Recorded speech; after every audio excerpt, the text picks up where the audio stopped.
Hey everybody, it's me again. Let's see, it's about 11:44 at night, and I've been having the hiccups again. This time the doctor gave me this stuff right here, which is, I guess, an oral steroid, and it gives me hiccups when I get either a steroid injection or they give me oral steroids.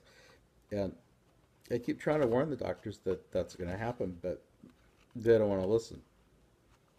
So one doctor told me to try Benadryl, and it sort of helped. So I'm going to try taking Benadryl before I go to sleep tonight, and um, we'll see what happens.